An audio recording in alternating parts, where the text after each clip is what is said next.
we live in a very fast-paced world and we get tired and we don't always want to hear the bad shit all the time. And so I think it's also a choice from people. It's not just like these overlords that are saying, oh, we're not going to give the information to the people, which of course that's anywhere. That's going to happen. No doubt. Like the powers that be do not want everybody to know things because they want to keep themselves in power and they want to keep making money and they want control.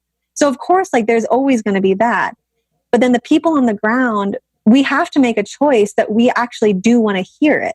And not only do we want to hear it, but we actually want to do something about it.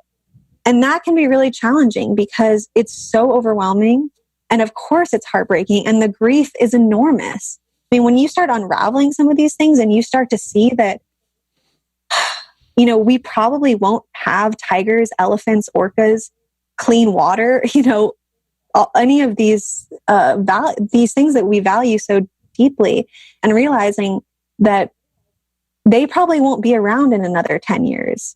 I mean, tigers alone have gone from actually the statistics on elephants is even more frightening. It was something like millions and millions of elephants. And then the past 200 years is down to like 50,000. And tigers, there's only 4,000 tigers left. There's only 76 orcas left in the Salish Sea. If we lose 5 more orcas, they're all dead. Like the entire pod will collapse because they can't survive in such a small number of individuals. So salmon have completely collapsed. That's the lifeblood of bear, orca, seal. I mean, the list goes on. And I do sit with this information every day because this is how I'm showing up in my commitment to the earth. And my commitment to the earth and the vows that I make every day, I revow myself to this work. And it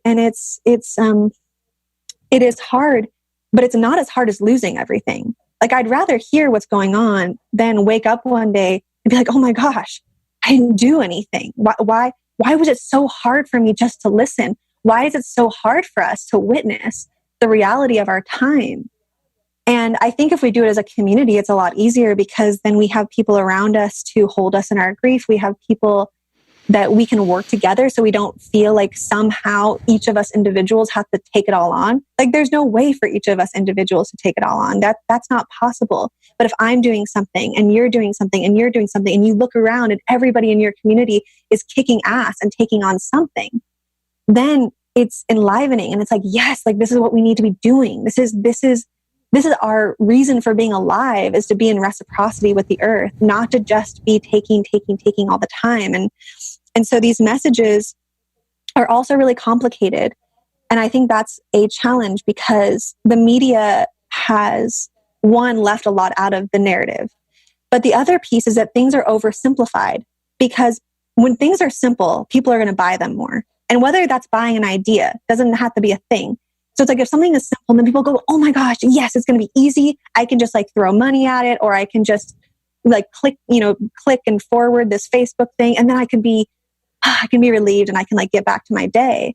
But when people start to understand, oh no, this is lifelong. This is not going to be solved easily. And that scares a lot of people away. And I think about that a lot. Like for me, how to communicate these like literally life-threatening from everywhere you go. I mean, just drastic information, and how to communicate that to people that is inspiring rather than paralyzing. But also at the same time being like, hey, people, like we just have to look. And and I think for me, the biggest reason that I know I need to acknowledge what's happening is because the earth knows. Like, don't doubt for a minute that the earth knows whether you are acknowledging or not. The earth knows whether you're turning away. Just think of a homeless person on the street when you just go, oh, don't look, walk. It's the same things like, oh, don't look. Like, don't look at the logging. Don't look at the orcas dying. Don't look at the water polluted. Don't look at the farms on the I-5 freeway. Don't look. Just keep walking. And every time we do that, the pain that we inflict on the creatures or the humans that we're passing by is monumental. And I am in deep relationship with the earth. And I've always said to the earth, like, I don't know if anything I will do in my life will, do anything measurable. Like I don't know at the end of my life if I can be like, well, this project did this and this project did that. But what I do know is that I am in right relationship with the earth. And what I do know is that the earth sees me seeing them. And that in and of itself is a huge shift of reciprocity and acknowledgement and love. And what I really think of as unconditional love, because we are going through a total extinction crisis right now and a collapse of many of our systems.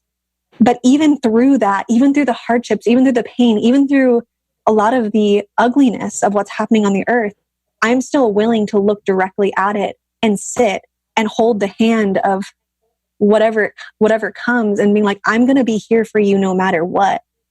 And that's what I really want to call people into. Of course, the details of these tragedies are important, but the emotional and relational connection, if we don't have that, we're not going to be able to do the work anyways. So it's kind of a both and, like we need to be able to communicate to people how to build these relationships with justice. And at the same time, be able to explain details and to a lot of things that people just don't want to hear because it's overwhelming, painful. And we live in a really grief illiterate culture. You know, we're not raised in a way that we are even sit with dead bodies once they've passed. I mean, it's kind of like, ooh, sad, depressed, grief. No. Just everybody should be happy. And it's like, no, grief is a part of this life. And we need to get a lot more comfortable with it moving forward so that we can be the best partners we can be to the earth. Thank you so much for tuning in to Morning Microdose by Almost 30. We hope you enjoyed waking up. As always, we encourage you to take what resonates and leave the rest. If you enjoyed this trip, tune into the full episode on the Almost 30 podcast. All episode information can be found in the show notes. Make sure to subscribe, and if this becomes a part of your morning routine, be sure to share it with a friend. We have new inspiring doses Monday through Friday. Follow us on Instagram at Morning Microdose and follow Almost 30 at Almost 30 Podcast. Thanks for listening. We'll see you in the vortex.